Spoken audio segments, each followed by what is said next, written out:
Hello everyone, and welcome to another December daily scrapbook layout. I'm going to do a double page spread today. I've already cut my 6x8 base pages here out of basic white, and I've prepped some papers that I'm going to use, and I've got my photos all ready to use.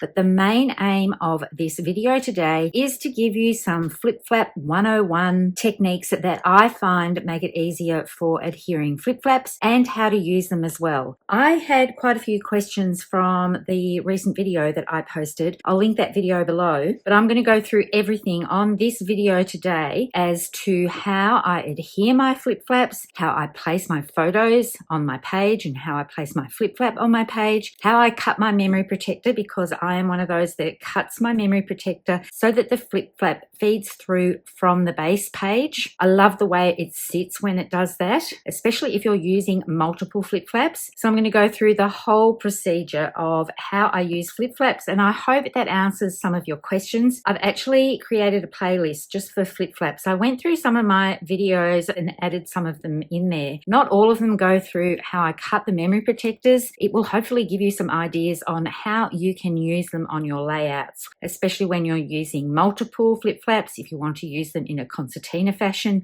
there are some videos there that you might find helpful if you are new to this product. Flip-flaps are something that were brought over from close to my heart, and I'm not sure if this is correct, but I have heard that Stampin' Up are using the same manufacturer for the flip-flaps, so they should be the same quality. I've just put an order in so I can compare them, so I might address that in a future video, but I wanted to get this one out, and I also want to get some of my pages done for my December daily. Now, I'm going to use the 6x8 sketchbook from the Creative Design Team, Volume 3, and I've picked out a sketch on page 16 here that I think is going to suit my photos. I will leave a link to all of our sketchbooks in the description below, so you will find that there. So that's why I've done some pre-cutting, because I want to get onto the flip-flap side of things. I'm just going to put this aside. I've gone through and I have picked some ephemera pieces from a recent mix and match collection that Stampin' Up had. Unfortunately, this is no longer available. Unfortunately, the little embellishments are no longer available. The tags might still be available, and the numbering system that I'm using throughout my December daily 2024 projects is the alphabet Alamo dies. The numbers have been cut from the brushed silver and gold foil. I'm mainly using gold throughout this album, I think. I have picked out some papers from the Nature's Sweetness. I'm going to bring this in because originally I was going to use this pattern paper because these 2 days are about traditional treats and then some homemade treats as well. These I picked up from my favorite bakery, and the photos that I have in here are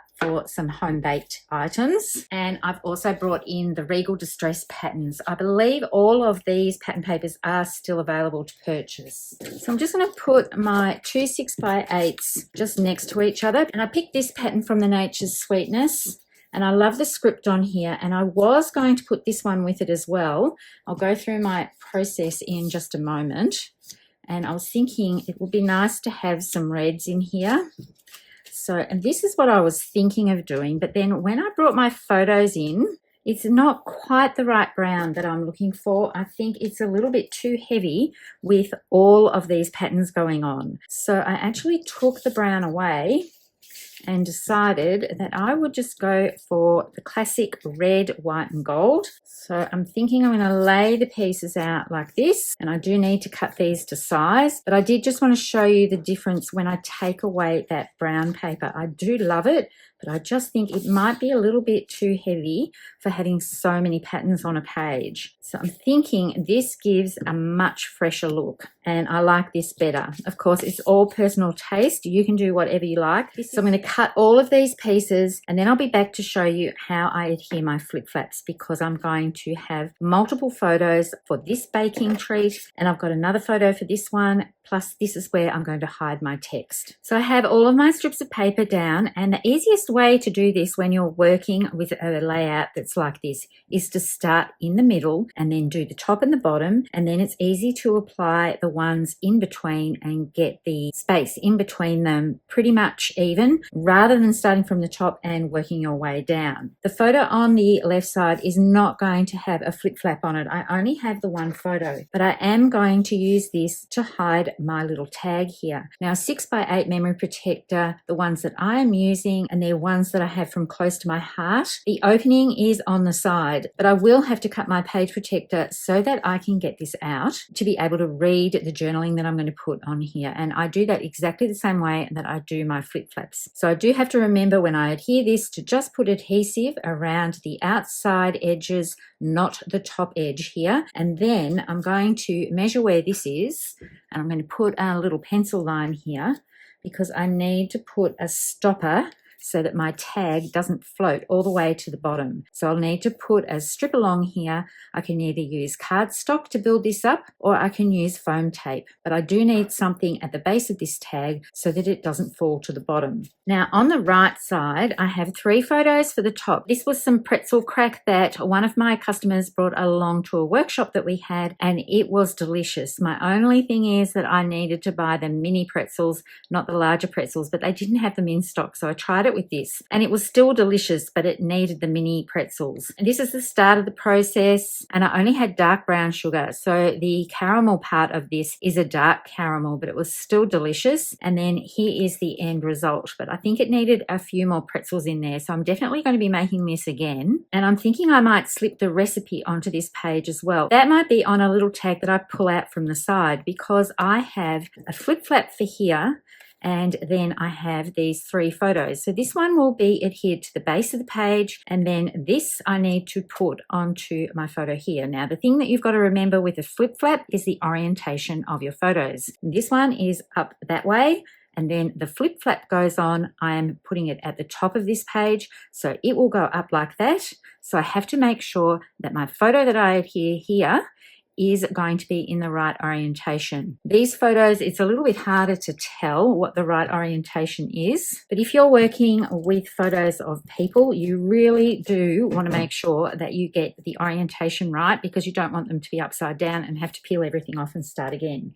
So this photo is going, I'm just going to make sure that's the right way for that one, and then this one is going to go on here. Now I've got some cherry cobbler cardstock here that I'm using for my mats. My photos I print at home, and then I trim them down to have a small white border around them, because I do like having white borders. Now when it comes to the actual flip flap itself, you need to peel away this strip here where the adhesive is, and this is extremely sticky, so that's going to go on the page like this, and my photos will slip behind here. Now when you peel away the adhesive, it doesn't seal where the photos are, so you are able to pull these out if you want to change your photos up. Now I'm going to adhere this one on the page at the top, and for this one at the bottom, I have another photo here of my daughter. We were making rum balls, and she decided to just make one really big one just for a little bit of fun before we made them into smaller ones. So I do have a photo of her as well to put on this side. So this is going to be the same. This is where the adhesive comes away. So this is the way my photo is going to be orientated. Now this one I am going to put from the bottom, because I want my photos to be quite close together. And this is going to be a little journal box. So I can either have it coming from the bottom. So this one comes from the top. I can't really put another flip flap here because there's not going to be enough room. So what I can do is make this one come from the side, or I can have it open from the bottom so that there is a top fold and a bottom fold to it. And the 3x4 and the 6x4 flip flaps, they will have adhesive on 2 different sides. So you will get some that have this adhesive strip on the short side, and some will be on the long side, so that you've got the flexibility of where you want to position these. So I'm thinking maybe this one will come that way, because that's going to be easier to maneuver. So what I need to do is adhere this part of my photo down. So I'm just going to work out where this is going to go. I'm going to bring in my T-ruler so I get this nice and straight, and I'm going to adhere my flip flap underneath the photo mat here. So I'm only going to adhere down for now the bottom section of this photo, so that I'm going to be able to slip my flip flap underneath that. So I'm thinking about here is going to work well. And then I've got my flip flap here, and I'm going to peel away just a portion of this rather than the entire strip. And I've realized I've slipped this in the wrong way. So just need to turn that around, because I want the beginning of the process on the top, and that's going to go here. So I'm just going to peel this up just a smidge so that I've got a little handle. I used to peel away the entire lot of the strip, but that gets a lot of adhesive here and not much purchase for you to hold on to. And then I'm going to slide this over and line this up. So I've got this fold back bit of my flip flap underneath my mat here. So this is the easiest way I've found to line this up so that it will sit directly on top of the photo underneath. So that's looking pretty good. And then I can peel away the rest of this adhesive. And then I've got my flip flap adhered directly to my page here. And I've gone a little bit crooked. I think it's because I didn't have my head directly over when I was trying to do this. So what I'm going to do is bring in my bone folder, and I'm going to burnish this fold so that it will sit a little bit better over the top of my photo. And then I can come in and put a little bit more adhesive on the top area of my photo here so that everything is nicely adhered. Now there are little dots here that can be a little bit visible, but if you burnish those, they do blend in a little bit. Now there's nothing wrong with adhering a flip flap onto the top of your memory protector if you find that easier to do than what I am showing you. So you would do the same thing. You would put this into a memory protector and then put your flip flap over the top and align it and just peel away a little bit before you adhere it down. So now I'm going to do the same thing for this side, and my flip flap is going to come off to the right of this one. So I'm just going to put that up for the moment and adhere this down. I'm going to slide my photo in. So this is the side that's going to tuck underneath. So I'll show you this. This will tuck underneath here. So that's what I was doing with this one. And I may need to tuck a little bit under that as well. I may not have left enough room, but we'll find that out in just a minute. So usually you put your photos in from the back into the flip flap. And I have to remember this one is going sideways. I think it's natural for me to think that I have to put it the other way. So that is going to fit over here, and that one will go over there. So now I'm just going to peel this up just a little bit. And it's good to have your photo in here for this part so that you're able to line this up nice and evenly. So I'm going to slide that. You can see I've slid this part with the little flat piece here underneath my mat. And I'm going to line this up so that everything is nice and square. And then when you've got it in the right position, that's when you can push down on this edge here where I've peeled away the backing strip. And then I can pull the rest away and adhere that down. And then I'm just going to burnish that bit in. I'm going to tuck that little bit underneath that photo there.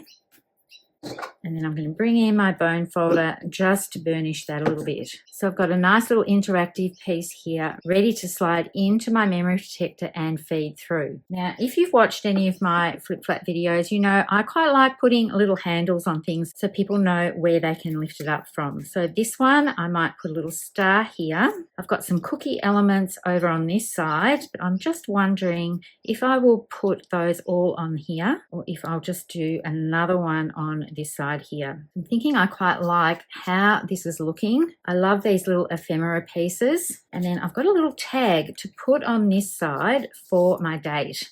So I might have that so that it's in the middle here. And I just have to check that I've got the right dates. So I'm going to adhere my numbers to these tags. So 22 for this side. I'm just trying to work out where I'm going to put this one. I might put that down here. This one is a plain tag, so I want to dress that up just a little bit. So to make it look like this one, I'm going to get my metallic paint marker. Just going to do a little test on the back side to make sure that it's flowing. Sometimes they need a little bit of encouragement. So I'm going to copy this. I'm a little bit nervous about drawing around this arch section. So we'll just have a go and see how I go here. So I think the idea is to just probably get your head over this so you can see what you're doing. And if it's a little bit wonky, no one's going to know. And I think it just adds a touch of whimsy when you start adding hand-drawn elements. So So this one's going to need a little time to dry. I'm going to have that one coming out from here with my numbers on it. And they're going to sit on top, I think. And then I've got some little greenery items here that I want to add to this. I'm going to put this one down using some of the foam adhesive strips. So I'm just going to go down this side, across the bottom, up this side, and a little piece across here so that I can add my tag to do my journaling on. And of course, when I was adhering this one down, I forgot all about putting a recipe in here. I'm wondering if I can get a little tag in, but with Stampin' Seal, I can't pick that up. So I'm going to have to think of another solution for that. So I'll be back after I've adhered these pieces down, and then I'm going to show you how I cut through my memory protectors. So I've worked out a fix to put the recipes for both this pretzel crack and for the rum balls that we make. And I'm going to add another flip flap here because I was lucky enough not to put my adhesive on here. Now you can either stack them on top of each other like this, or you could create it so that you could slide another one under here. So I'm not quite sure which way I'm going to go here because I used press and seal. I may be able to lift this just a little bit more. And then I can have one that goes this way and one that goes this way. So this might be a bit of fun to have them opening in two different directions. So I think I'm going to do that for this, and I will have the photo of my daughter on this side. I'll have the little story of how we were making all of these and the fun we were having in the kitchen. And then on this side, I will put the recipe for the pretzel crack and also for the rum balls on here. And they're obviously going to be typed up because I can't write that small. So I'm going to do exactly the same thing. I'm going to peel off my backing and just peel it off slightly. So this one wasn't pressed quite as hard as here. This one I need to have the little piece coming down like this so that I've got a handle. And slide this under, and I'm just going to edit the bit out where I get my head over the top. So I think I've got that lined up how I want it. So I've got that all ready to go. I can peel away this section here nice and easily. So I've got my flip flap going up this way, and then this one will close, and then this one will go over the top. So it just creates so much fun to be able to use flip flaps on your layouts, and it gives you so much more room to add things without overcrowding your page layout. Now I have some foam tape here because I've popped this one up on foam tape. So I'm just making this the same height. I'm glad I went off and checked my numbers because this was day 20 and this is day 21. So I need to adhere this bit with some foam tape, and I'm going to adhere my little handles here. And I've only got 2 of these. So I'm thinking people are just going to have to know that once they've done this one here and here, they will know that there's another one here to flip down to see more. When I adhere a little turning element to my flip flaps, I use red line tape because the adhesive is really, really strong. And then I know that this element is not going to move at all. I'm just going to put the red line tape on here, just at the top section. I want to make sure I've got my tape at the top, and then I'm going to move this over to the corner a little bit. I think I like having this circle element so that it comes off here, and then I'm going to do exactly the same thing for this side, but I'm going to put my red line tape down this edge. I haven't tried using liquid glue on flip flaps at all. I'm not sure that that would work. So this one is going to be adhered here, and what I might do is have it so that it comes a little bit over the top of the flip flap underneath, and that way it will work so that you know you've got to turn this one first, because if you do that one it starts to move this one here. I'm going to adhere my little tags down. This one I'm going to tuck sort of underneath here so that it's got a place to belong, and then I'm going to bring in these little greenery elements just to decorate it a bit more. And you can see I've got my tag here all ready to do my journaling about these mince pies. I think mince pies are sort of an English type tradition. I'm not sure if you have these in the USA. These are fruit mince pies, so they're a sweet pastry, not a meat pastry. I know that you have them in Canada. It's one of my favorite treats for Christmas. So I'll be back in just a moment with everything adhered down, ready to cut into my memory protectors. Now I've put my pages into the memory protectors, and you can see I've got some tools here beside me. I have one of the Bira single hole punches. You can change this out for 3 different sizes. So I've got the smallest one here. I bought this from Amazon, so I will link this in the description below. Now you can do this with scissors if you don't like using a scalpel. And I've got a Sharpie pen here, and I've got a metal ruler, so I can use that with my scalpel. And I've also got a cutting plate from a die cutting machine. So what I'm going to do is, first of all, mark where my cuts need to go. So you need to come, I know it's a bit hard to see because I've got a memory protector here and the flip flaps are all down inside here. But what I do is I put a little mark out diagonally a little bit from the edge. So you want to go out from the edge. There's the edge of my flip flap. I've gone out just a little bit on each side. So that's where one of the points is going to be. And I really shouldn't have adhered these stars on before drawing on here. So now I've got this little tag on this side. And what I'm going to do is have it so that it's more in the middle, because I want to be able to pull that out. Now, I'm not sure about Stampin' Up! 6x8 memory protectors, whether they are top loading or side loading. So I've just got to work off what I have here. I'm going to put a little mark on each side of this tag so that it can feed up through. And then I'm going to take these pages out, and you can see I've got my marks here. And there is a trick when it comes to feeding things through. And this is why I shouldn't have put this on. I'm actually going to peel this off. Because it's plastic on plastic, I'm able to do that because it's going to make it that much easier to put all my little guidelines in. So let's start on this one first. I'm going to put my cutting mat in. I'm going to line up my hole puncher and just put 2 holes in here. Now the reason why I do this is because it helps reinforce the slits here. If I just cut straight into this, sometimes if you use them a lot, it might tear the memory protector. Now I know the quality of the ones that I'm using, oh, I don't need that one, I need this. The quality of the ones I'm using are really tough. I have put one of these through a whole lot of pressure trying to feed a flip flap through while my photos were in the flip flap, and that was a whole lot of pain. I actually have a video showing what not to do when it comes to feeding your elements through. So what I'm going to do now is start at this hole. I'm going to stop at about 5 1/4 inches. I can actually feel when I get to that circle that's been punched out. So I'm going to start here, push my scalpel up against my metal ruler so I don't go wonky, and then I'm going to come down just a little bit and do another line. So that just allows a little bit more give just by taking a bit more of a section of this out. So you can see, I'm hoping you can see, I'll hold this up. I've really only trimmed away just a little bit rather than doing one single line here. And you can no longer see where I marked with my Sharpie. So now I can feed this back in, and what I'm going to do is take my photos out.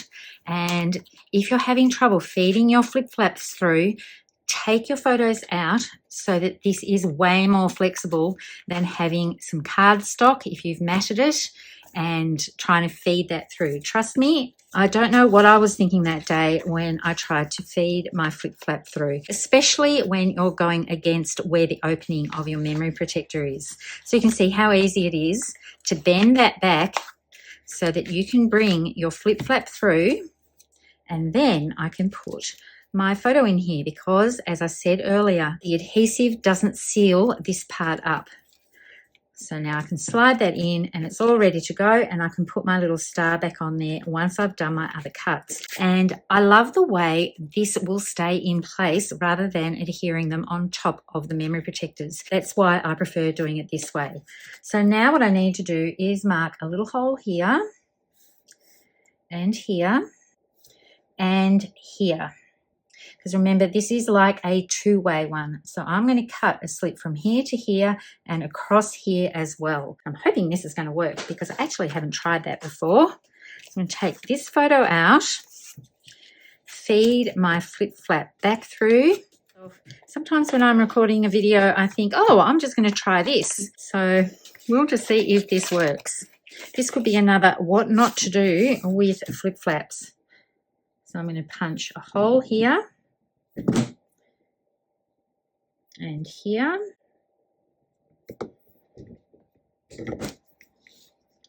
And here. And then I'm going to get my scalpel and do exactly the same thing. I'm going to line this up so it's 5.5 inches. I just like to know where I have to stop because your hand does go over the top of this. So if you prefer to draw a line onto your memory protector and then cut along those lines, or you could do it with a pencil possibly, but I just prefer doing this with a scalpel. And then I'm able to pick out that little slither so that I can get rid of that. And then I'm going to turn this around. I'm going to go to 4 inches. It's just a little guide. It's not a measurement at all. It just is so that I know exactly where to stop. And then I'm going to cut again.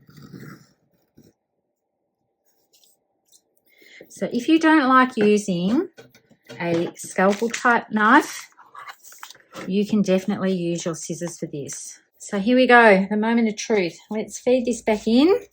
I'm going to take these photos out and I'm going to take out this little journal box so that it's easy for me to feed my flip flaps through. Slide my page back in. I'm going to put my top one through so I can get my hand in here and just bend it back on itself until I get to where the opening is and feed that through. And then I'm going to do the same thing for this.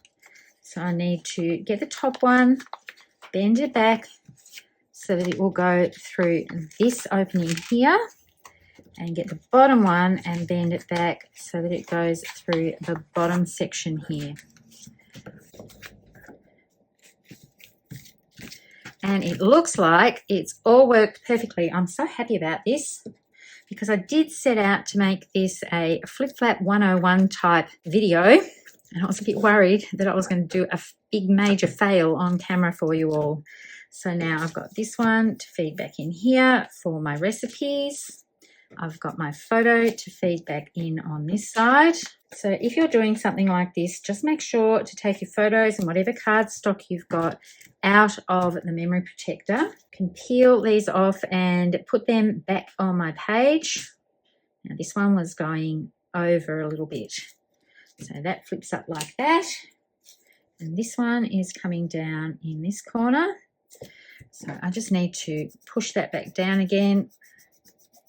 I did need to peel that off carefully, but now that I've got everything in place and I know that it's working, I think that is just so much fun. So multiple flip flaps on this page, and then I've got to do the left page here. So it's exactly the same process. If you don't have a die cutting machine with a plate at all, you can just put some heavyweight cardboard in here. So now I'm going to punch these holes. You don't need to push down too hard. I have had one of these damaged by someone.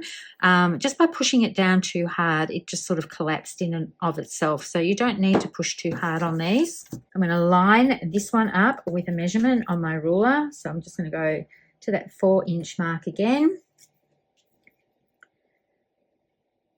And if you're a bit worried about doing this, you can try on an old memory protector and have a little practice with it, or on a piece of firm plastic from some packaging, and see if you like this method of cutting the slits into the plastic pieces before you do it on your actual piece. So take that bit out. This is going to come in. I should take the tag out first. So that's going to come in like that, and then my tag is going to slide straight in and be an interactive piece that can easily be pulled out through the memory protector. So here you go, my double page spread with flip flaps and interactive pieces. I think this makes it so much fun for people to actually look in albums when there are interactive elements that you can flip up and reveal little secrets of photos, journaling, and even recipes in this case. So I'm ready to get onto the computer and type up my journaling on this. I'll probably just do it straight onto some clear shipping labels and adhere it over the top of the white, or I can feed white cardstock through and adhere that. So I hope you enjoyed my Flip Flaps 101 demonstration with my December daily book for days 20 and 21 for 2024. If you haven't used Flip Flaps before, I suggest you give it a go. Maybe just try with putting one on the page first until you get the hang of it, and then you can step it up a notch by adding multiple flip flaps to a page. Happy crafting, everyone. I hope to see you next time. Bye for now.